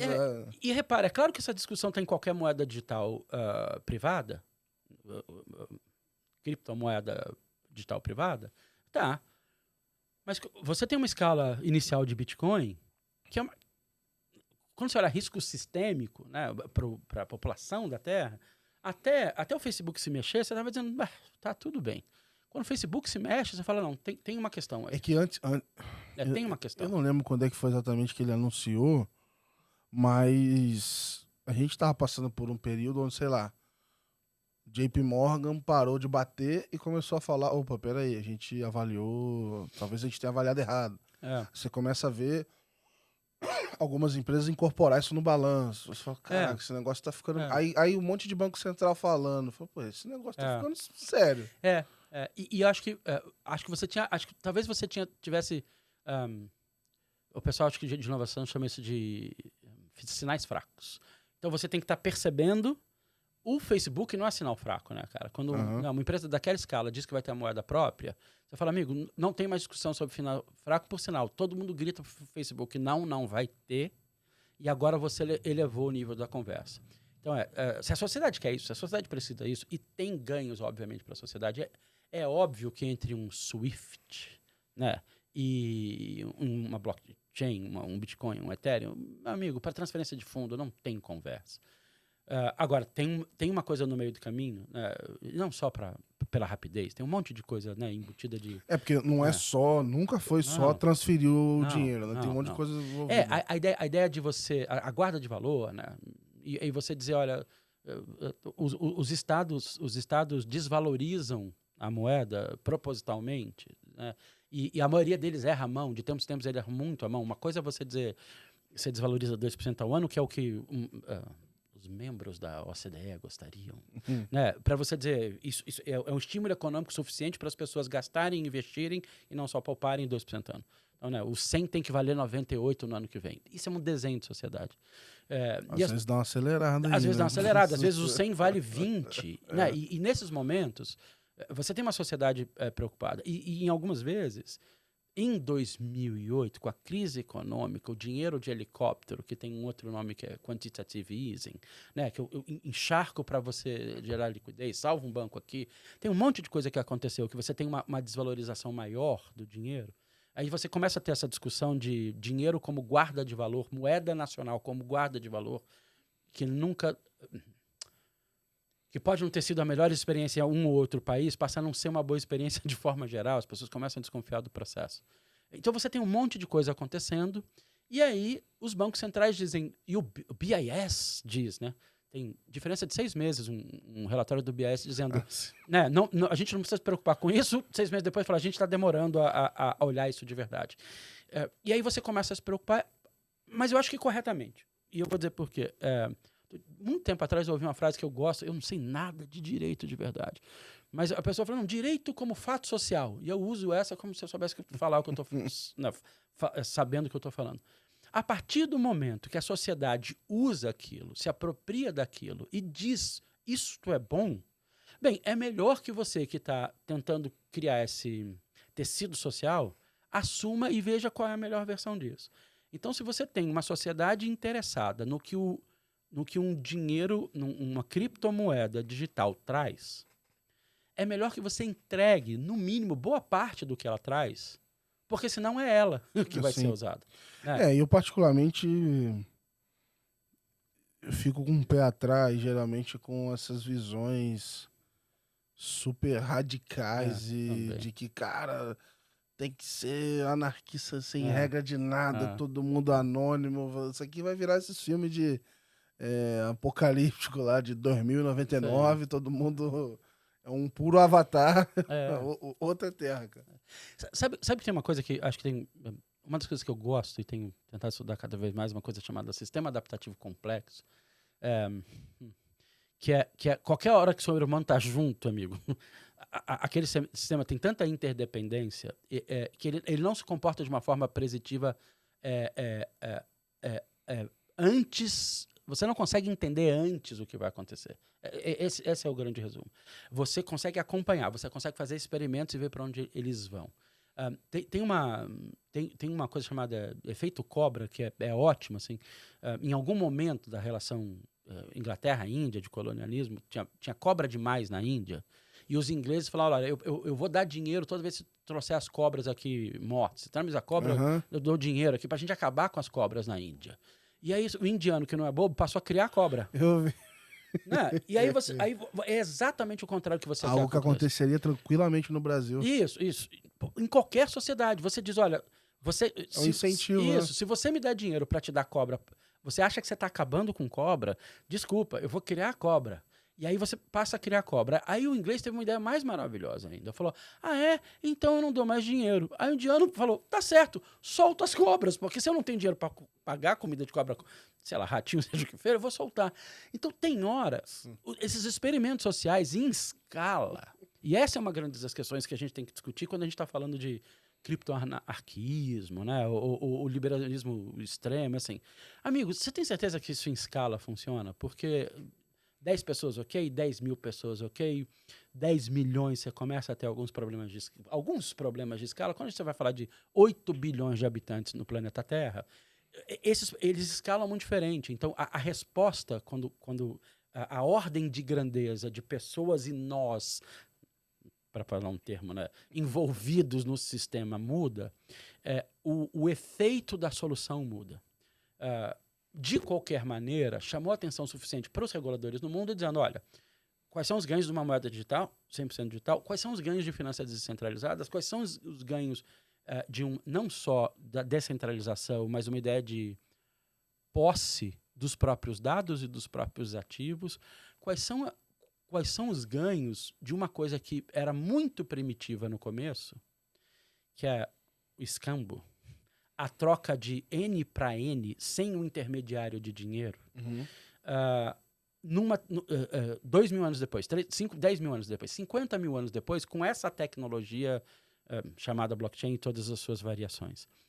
Na hora que eu posso trocar ativo por ativo, né, e eu tenho a super exchange que sabe os preços relativos de N para N. Então, quais são os ganhos disso? Se é que isso vai acontecer, mas quais são os ganhos disso? E aí você passa a incorporar isso, e aí você cria um laboratório de inovação, chama os inovadores, seleciona 9 projetos. A postura do Banco Central a minha função não é ser o criativo. Né? A função do mercado é ser o criativo. Eu preciso de escala para gerar criatividade. Tragam o que vocês querem fazer com a moeda digital. Se o Brasil tiver uma moeda digital, o que vocês querem fazer com ela? E esse é o último laboratório, é esse que a gente está tocando. A gente está tocando os 3 ao mesmo tempo, mais o Next, nossa aceleradora, da Fenasbac. Então, mas esse é o último para fechar. Então, do ponto de vista do Banco Central, ele tem 3 laboratórios de inovação financeira, Lift Lab, Lift Learning e Lift Challenge, com composições diferentes, e ele tem o sandbox regulatório. A Fenasbac não está envolvida diretamente no sandbox regulatório.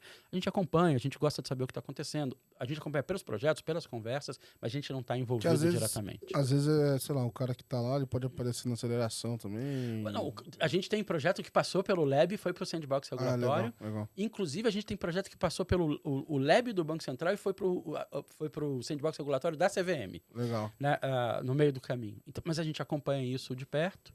E aí você tem um regulador com visão de país, né, tentando ajudar e entender o que as pessoas estão trazendo de inovação desde o começo. Então, se a inovação está nascendo na discussão na faculdade, né, e se ela é pesquisa aplicada, pesquisa básica aplicada, o regulador está ali, servidores do regulador estão ali entendendo essa conversa e vendo para onde vai.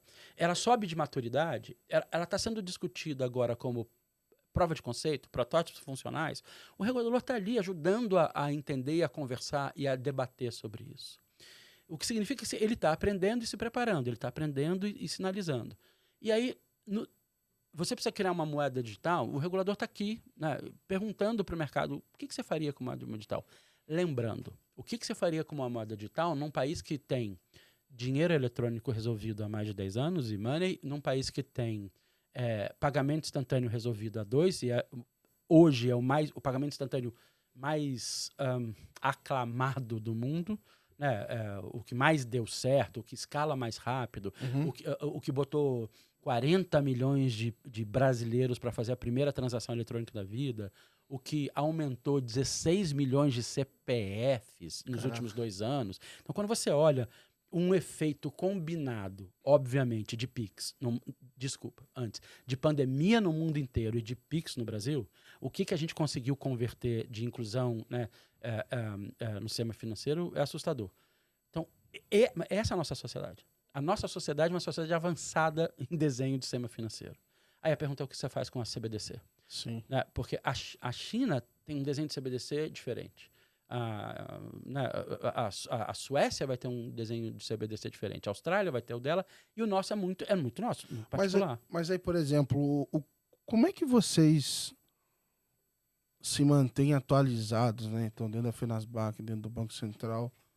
Porque assim, você vai chegar uma molecada com umas ideias loucas, com algum termo novo que ninguém nunca ouviu, sei lá.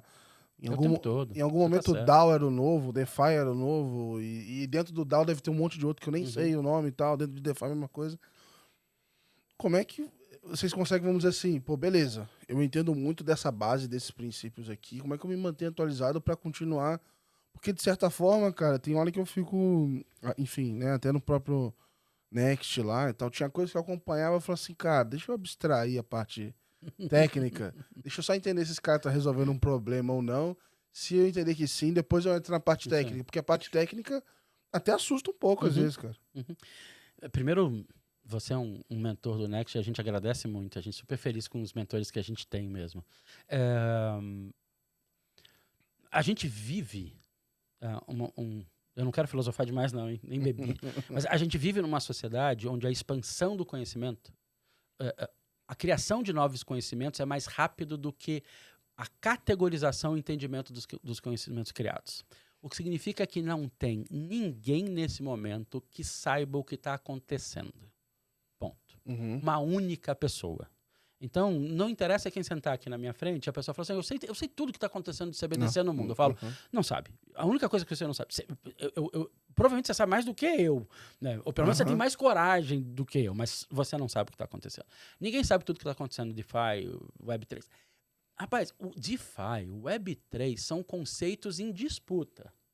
Metaverso é um conceito em disputa, né? Então, a gente produz conhecimento mais rápido que a gente categoriza o conhecimento. Eu brigo com qualquer um que, se eu tiver num dia ruim, dizendo, não, isso não é DeFi. E a pessoa vai dizer que é, ou a pessoa vai brigar comigo e falar, não, isso não é DeFi, e eu vou dizer que é.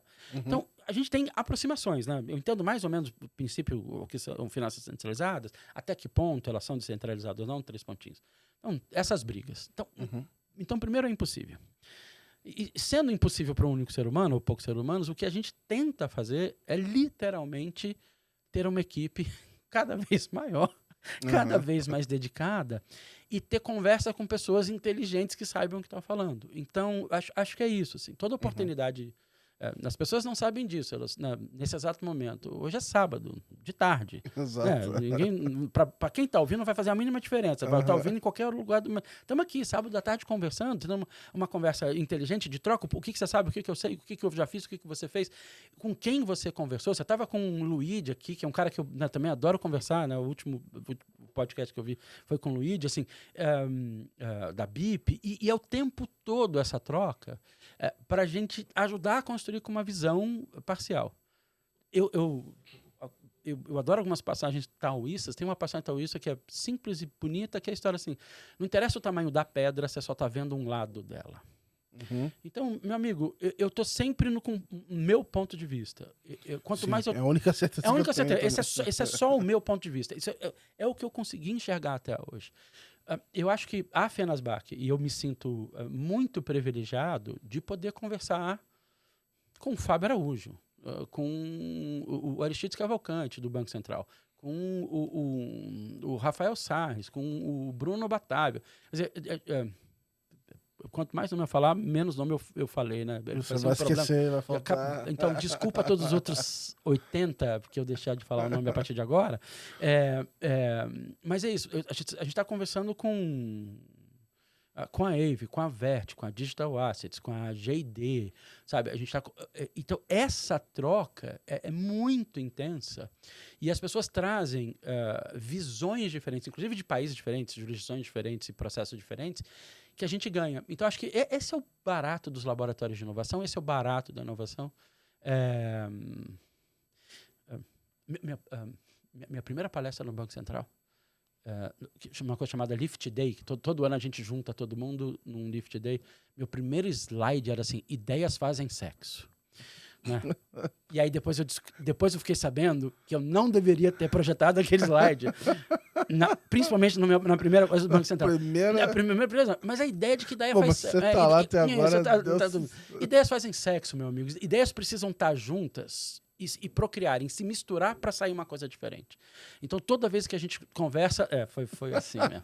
Toda vez que a gente conversa, a minha ideia muda. Né? Bom demais, bom demais. Toda vez que a minha ideia se junta com a sua eu sou, assim, faz um filhinho novo que ia falar, não é a mesma coisa, eu sei a origem, mas não é a mesma coisa. Cara, e eu sou muito boca aberta, porque assim, eu converso com todo mundo. Você parar pra perguntar, Gabriel, como é que tá a Let's Open? Eu falo, isso aqui, eu quero fazer isso, quero fazer assado. E sempre alguém conversa comigo, eu pego o negócio e falo, cara, legal. E aí eu vou ajustando. Então, assim, já vivi muito. Hoje em dia menos, mas antigamente tinha muito isso. Cara, eu tô com uma ideia de startup aqui, mas eu não posso te falar. Você assina não sei o quê. Eu falo, irmão, pelo amor de Deus, cara. Pô, sai fora, cara. Eu tô conseguindo fazer nem as minhas ideias, vou fazer a dos outros, cara. Eu queria te perguntar o seguinte, qual que foi o contato que você teve com Open Finance, se teve gente em Sandbox, se teve no Lab, o que vocês já tiveram contato com Open Finance? Nos Labs, a gente teve algumas edições, elas não eram específicas em relação a... Você não tinha um tema prévio, era sempre agenda BC+, depois IBC Hash, mas quando você olha aquela visão de retrovisor, quando você olha para trás, você fala, olha, foi uma edição Open Finance, né? Quando você olha, foi. Porque a maioria dos projetos tratavam de Open Finance. Então, 19 e 20 foram anos muito Open Finance. Legal. Foram anos que discutiram muito a ideia dos dados abertos e da padronização desses dados abertos e das APIs desses dados abertos. Pô, não tem como não falar que é Open Finance. Né? E aí você fala, cara, isso aqui praticamente foi um bet Open Finance. E passou muita gente, de novo, né, sem tentar... Não vou conseguir lembrar o nome de todo mundo, mas assim, alguns projetos que têm tido um destaque atual. Então, passou a Plug pela gente, passou a Clavi pela gente, né? Sim, legal. Ou a Clave, né? Pela gente. Então, você tem alguns projetos de Open Finance, né? Raiz, logo no começo da discussão. A Plug, inclusive, assim, o Bruno Loyola foi dessas coisas de café, de encontro. Assim. Eu estava no Web Summit em Lisboa. O Bruno Loyola acho que no aplicativo, procurou Banco Central, não achou, só tinha eu, só tinha a Federação de Servidores, mandou uma mensagem dizendo, você trabalha no Banco Central? Eu queria conversar. Eu falei, eu não trabalho no Banco Central, eu trabalho na Federação de Servidores. Mas conversar, de novo, né? Conversa... O Bruno também não gosta da conversa. E aí a gente encontrou lá, e aí eu falei o que a gente estava fazendo do Lab, e ele na Europa, acho que ele estava tendo uma experiência com a Moving, né? Sim. Na Europa, Ele estava na Espanha ainda. Ele estava na Espanha, exatamente. E aí dizendo, cara, eu quero ir para o Brasil tocar Open Finance no Brasil. É o momento? Falei, meu amigo, ninguém sabe, mas é. Aquela conversa, ninguém tem certeza, mas é o momento. E aí ele falou, vou mandar projeto. Mandou e o projeto passou. Então, desde o começo a gente tem essa aproximação. E no último toque eu falei com você, no momento boteco, eu vou falar menos boteco aqui. De tudo que está acontecendo, o Open Finance é o principal. E essa é uma coisa que as pessoas não têm ideia. O real digital é um meio de liquidação. Ponto. Digital, mas ele é um meio de liquidação. É como eu vou liquidar. A parte de finanças descentralizadas, a parte de contratos inteligentes, baseado em que dados, meu amigo? Sabe assim? Baseado em que dados? Então, se eu não tenho os dados abertos, o que eu estou fazendo? Né? Se eu não consigo acesso a esses dados, o que eu estou fazendo? Eu estou travando, no fundo, esse pulo que a gente vai dar de finanças descentralizadas. Então, eu acho que tem um centro aí que a gente precisa deixar muito claro. Pagamento instantâneo é ótimo, Pix é ótimo. Open Finance é melhor. Sabe? Porque Pix é produto e eu sinto ele muito fácil e muito rápido. Mas imagina, e esses 40 milhões que passaram a transacionar? E todo o dinheiro pequeno que passou a transacionar? Olha a quantidade de informação que eu tenho, que eu nunca tive antes, e a partir de agora eu consigo pensar num produto e um serviço financeiro para a sociedade que eu não conseguia nem pensar porque eu não enxergava. Como é que eu vou conseguir enxergar esses dados se eles não estão padronizados e abertos? Então, a ideia... E essa é a ideia da internet, né? A gente só está no mundo de hoje porque alguém ali em 69, antes, mas aquela primeira mensagem de 69, do dito e-mail, assim, alguém disse, eu preciso que isso seja padrão aberto e interoperável. Eu preciso ter padrão, que eles sejam abertos e interoperáveis. Se o Gmail só falasse com o Gmail... Imagina se o mundo fosse da Apple. Ecossistema desenhado para ser fechado naturalmente. Porque você falou predador, não tem o que fazer. Né? Assim, amo como produto, experiência, acho tudo lindo. Na hora que um Android manda uma mensagem para alguém que tem Apple e ela vem toda errada, né? Para a pessoa que tem, né, a Apple falou, cara, essa mensagem eu não consigo nem ler, troca isso aí. Essa coisa, de novo, né? Tô aqui. Mas a ideia de interoperabilidade e abertura, a ideia de open source. Olha que bacana, o Fábio Araújo, ontem, né, em curso aberto, o pessoal estava perguntando assim, qual é o desenho, qual é a blockchain que vai ser usada? Né? E o Fábio, primeiro, pode ser blockchain, pode não ser blockchain. É provável que seja blockchain, né? Porque enquanto Banco Central é isso, enquanto não está certo, ele tem que sempre lembrar as pessoas que tudo pode ainda. A segunda coisa que ele falou, que foi super legal, era assim, eu falei, mas que tipo? Ele falou, cara, compatível, EVM compatível. Compatível EVM. Estou falando de uma blockchain, né, que ela é open source, né, e ela traz, no mínimo, a ideia, né, a ideia da Ethereum, sabe? De que é uma rede super aberta que todo mundo consegue construir em cima, criar produto. Eu falei, e aí você tem o regulador te falando isso. Mas você vê que em algum momento o Bacen, igual você falou, que ele assumiu um papel que ele não assumia antes. Ele pode assumir um papel e, sei lá, falar assim, olha, agora eu quero usar as registradoras em blockchain, sei lá, tô chutando aqui. Porque eu sinto que quando você sai do Bacen, sei lá, eu quero cartórios, eu quero ter um cartório modelo que comece aqui na blockchain. Isso aí. É onde eu vejo, onde eu sempre achei que ia começar por lá, ao invés de na CBDC, assim, pelo menos antigamente. É por isso que a CBDC é importante, mas não tanto. A CBDC, ela é um gatilho, né, porque se eu não tiver um meio liquidante em mundo digital, tudo que eu desenhar, eu vou usar o quê? Eu vou usar Bitcoin, DAI, USC, USDC, o que eu vou usar? Não, calma aí, né? Você está numa jurisdição, você está no Estado-nação, você vai usar a moeda local.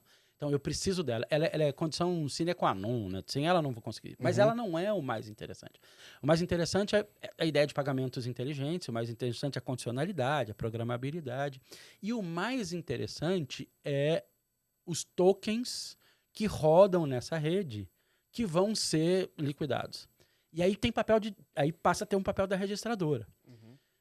Cara, o que todo mundo sabe, e as registradoras sabem disso, o Banco Central sabe disso, e a CVM sabe disso, porque ela também está envolvida no mesmo discussão, é assim, numa tecnologia do tipo DLT, do tipo blockchain, eu no mínimo não preciso da quantidade de intermediários que eu tenho hoje no processo. Hoje a gente tem, já cansei de falar aqui, hoje a gente tem 3, abriu mais uma registradora e nenhuma delas funciona 100%. Isso. Tipo assim, a confusão tá entre elas. E aí eu não tô dizendo especificamente cada uma sozinha. Então, o que você sabe, olhando para o futuro, você sabe primeiro, se eu tenho 7 papéis diferentes nesse desenho de produtos financeiros, eu vou precisar de 3. Então, 4 desses papéis vão desaparecer. E para cada um desses papéis, se eu tenho 4 ou 5 ou 7 instituições fazendo esse meu papel, eu vou precisar de 2, eventualmente 1. Então, a ideia de que o processo de desintermediação ele é garantido, né? ele está dado. Então, a gente vai ter um número, camadas menores, necessidade menores de intermediários nos desenhos de qualquer uma das transações. E, a partir do momento, mesmo que eu precise daquele papel, eu não preciso daquela quantidade de pessoas exercendo o mesmo papel. Não quer dizer que o Banco Central vai dizer, eventualmente, não vai ter. O que quer dizer que nós que você fizer o desenho, o próprio mercado vai fazer escolhas rápidas e vai dizer, olha, bicho, a gente está resolvendo com 2. Está resolvido, porque elas atendem muito bem esse nicho de classe de ativos, esse nicho de tipo de liquidação necessária, esse tipo de contrato, e essa aqui atende esse outro. Acho que você tem essa tendência, e registrador é uma delas. Né? Quando você olha... que eu vejo os assim... papéis da registradora é uma delas. É muito claro... os papéis que tem que vir a regra e dá o ok, liquida, volta, aí tem a informação já está registrada, e você confere. Cara, eu falo assim, isso aqui é o caso de uso perfeito para blockchain. Colocar. Para blockchain, de forma geral, é o caso perfeito de uso. E a gente vai ver. Agora, o desenho final é difícil dizer. Quem vai ficar, quem não vai ficar, né? Essa é uma aposta difícil de saber. Sei lá. Mas que está todo mundo interessado, que uma... Não vou nem citar nomes. Que todas as registradoras estão interessadas nesse processo e querem participar, inclusive. Sim. Porque ficou marcado um termo chamado momento Kodak, né, na vida de inovação. Assim, ninguém quer ser mais Kodak. Sim. Ninguém quer ser a que inventa foto digital e não investe nesse processo e quebra porque não seguiu. Sim. Então tá todo mundo olhando assim... Só que isso foi um negócio igual a gente falou lá atrás, assim. Você tem que avisar o Bacen de que você tá querendo fazer alguma coisa nessa linha. Porque assim, beleza, você tem lá 4 registradoras. Não vai vir uma e vai falar, a partir de hoje tá tudo aqui nessa blockchain que eu montei. Mas eles estão tanto no laboratório da CVM quanto nos laboratórios do Banco Central. Então você tem as registradoras, né, em projetos que passaram no laboratório da CVM, você tem as registradoras nos projetos que passaram no Banco Central. Então, elas estão. E isso é inédito. Eu acho que isso é inédito. Legal, né? O quanto você tem de interação hoje entre os reguladores e os inovadores, para dar o nome mais aberto possível, acho que é inédito. E é por isso que a gente está construindo uma versão muito bacana de sistema financeiro. Eu acredito piamente nisso. A gente está construindo uma versão muito bacana do sistema financeiro brasileiro. A melhor possível, e possível é sempre, né, o estresse da frase, mas com essa participação e essa interação, esse tango, né, essa valsa sendo dançada por todo o mercado junto. Legal. Eu sei que a gente está assim... Bom, o ano já acabou, né, cara? Agora, meu irmão... Feliz Natal pra você, pra sua família. Agora a gente só entrega, a gente não inventa mais nada. Daqui pro final do ano, correr atrás do que a gente já prometeu. Mas eu queria saber de você, assim, o que você... É tudo que você pode falar, assim, mas... O que tem pro ano que vem? Ou pra esse final, assim, putz, quem tá ouvindo a gente aqui, sei lá, ela tem interesse em participar em alguma turma do Lift Learning...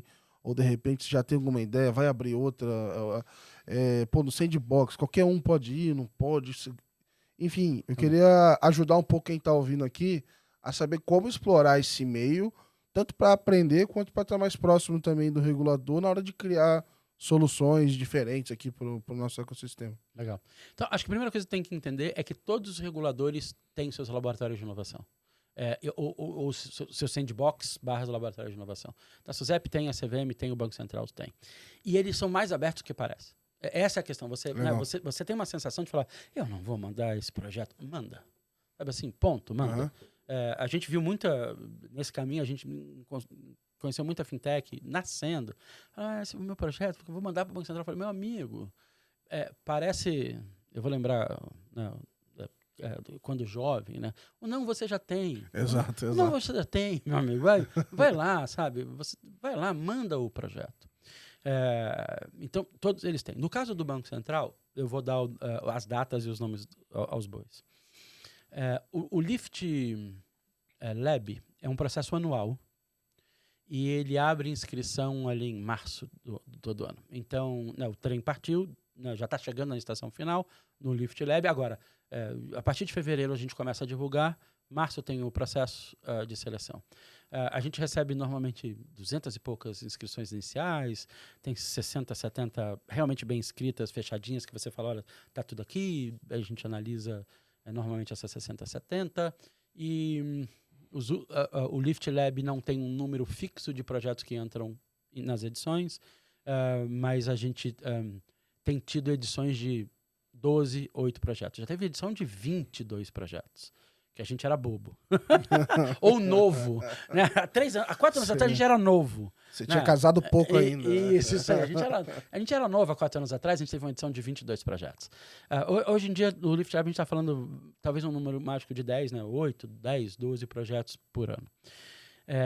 Super interessantes. E é uma experiência única poder ter o apoio dos parceiros tecnológicos, porque a gente tem apoio da AWS, da Microsoft, da IBM, da R3, da Oracle, da Cielo, da Multiledgers, e que estão apoiando esses projetos.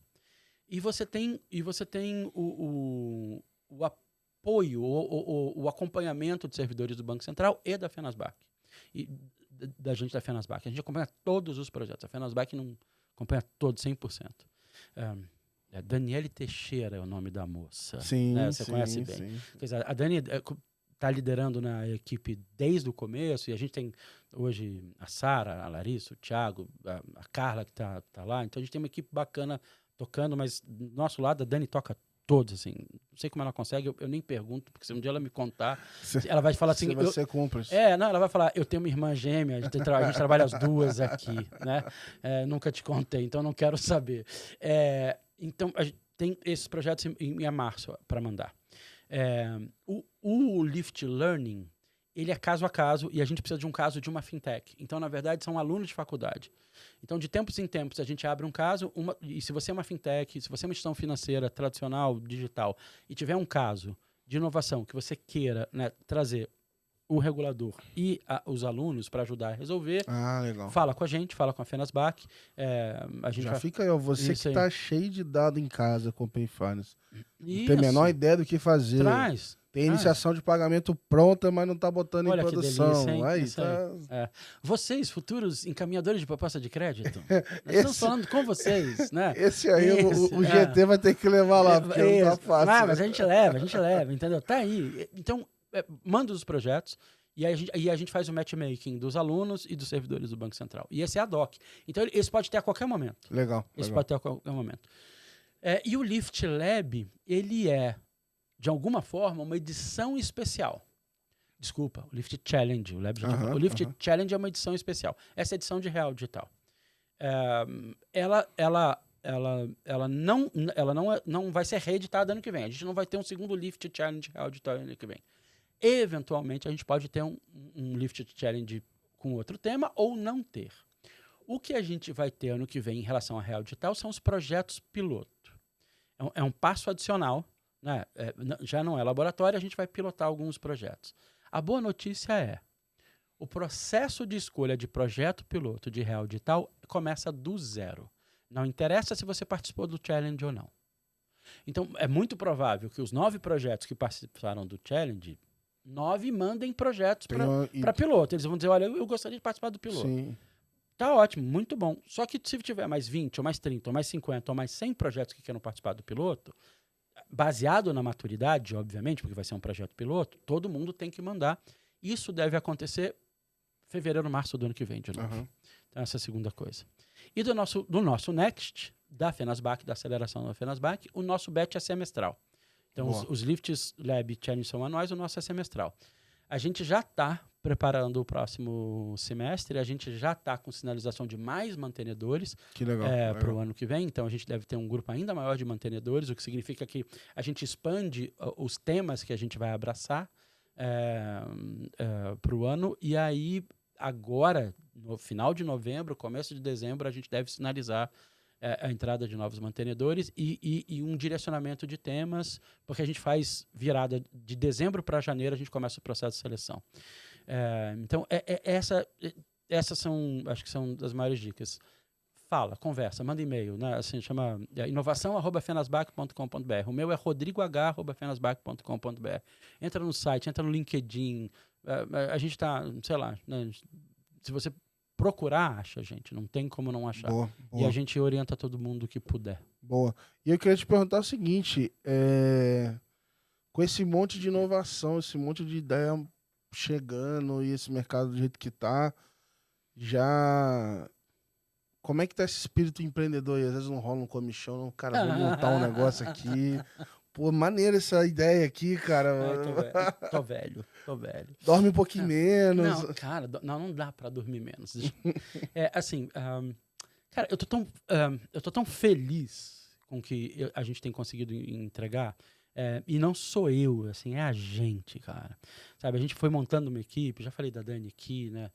A gente foi montando uma equipe, um pessoal interessado, e com a parceria, falei do Paulo Stein, que é o presidente da federação, cara, que apoia a gente muito.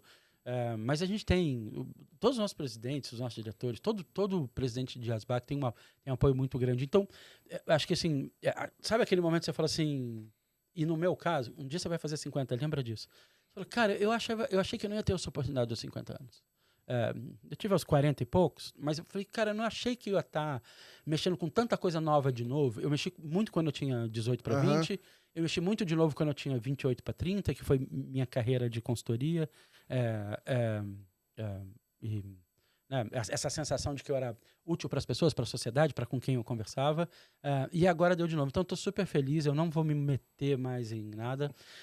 Eu acho que tem um caminho aí para conselho, né, de fintech, que eu acho que eu já consigo começar a contribuir, eu já comecei algumas conversas, assim, e esse espaço existe na federação, que não